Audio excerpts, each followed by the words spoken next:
Et hier, ce sont plusieurs milliers d'Israéliens qui sont venus rendre un dernier hommage à Amir Khoury, le courageux policier arabe israélien qui avait été tué donc dans cet attentat mardi soir à Bnei Brak. En effet, Ilana Bokertov est parmi ces Israéliens de nombreux juifs orthodoxes, justement, de la ville de Bnei Brak. En effet, Amir Khoury a été abattu par le terrorisme, mais son intervention ainsi que celle de son coéquipier a permis de maîtriser le terroriste et de l'arrêter dans sa course folle. Les funérailles d'Amir ont eu lieu dans le cimetière militaire de la ville d'où il était originaire, de North Galil, près de Nazareth, dans le nord du pays. Depuis le lycée, tu as fait ce que tu voulais. Tu voulais être médecin, alors tu as étudié la médecine pendant 1 an. Puis tu t'es arrêté. Tu m'as dit, papa, je veux suivre ta voie et devenir policier, ce qu'a déclaré Jaris Khoury, le père d'Amir. Et hier matin, une nouvelle tentative d'attentat, cette fois à Neve Daniel, dans le Gush Etzion.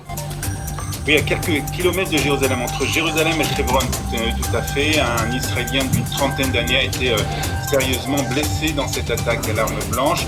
Selon les services d'urgence, un Palestinien a poignardé sa victime donc avec un tournevis dans un bus près de la localité située donc à une dizaine de kilomètres au sud de Jérusalem avant d'être abattu par un passager qui se trouvait dans le véhicule. 3 autres personnes en état de choc ont également été prises en charge par les secouristes. Première conséquence de cette vague d'attentats, en tout cas, le budget de la police est revu à la hausse. Oui, le ministère de la Sécurité intérieure va recevoir un budget supplémentaire de 180 millions de shekels pour permettre donc le recrutement de nouveaux policiers ainsi que l'achat de nouveaux équipements technologiques. Une police forte équivaut à un État d'Israël fort. Nous travaillons avec tous les outils dans tous les domaines pour rétablir la sécurité et le sentiment de sécurité aux citoyens d'Israël, a déclaré Naftali Bennett. Et autre conséquence de ces attentats, l'augmentation très importante des demandes de port d'armes en Israël. Une augmentation drastique, Ilana, puisque pour la journée d'hier, 1500 demandes de licence de port d'armes ont été déposées contre 60 en temps normal, soit une augmentation de 2500%. Le responsable affirme que la dernière fois qu'une telle augmentation avait été observée, c'était lors de la guerre de 11 jours qui avait opposé Israël aux terroristes de Gaza. C'était en médias. Et la tension sera justement particulièrement élevée aujourd'hui à Jérusalem pour le premier vendredi du mois de Ramadan. Mais plusieurs milliers de policiers vont être déployés aujourd'hui dans la vieille ville de Jérusalem ainsi que sur le mont du Temple. Les pèlerins musulmans sont attendus pour donc les prières du premier vendredi du mois du Ramadan et les autorités israéliennes craignent des débordements. Hier, le député d'extrême droite Tamar Ben-Gvir est monté, lui, sur le mont du Temple après avoir reçu l'autorisation de la police.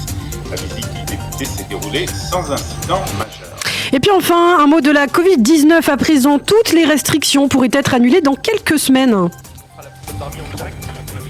ministère de la Santé, Nachman H, qui l'a déclaré, et il a déclaré aussi qu'aucune nouvelle restriction concernant la pandémie du coronavirus n'était prévue et qu'Israël pourrait bientôt supprimer les mesures encore en place.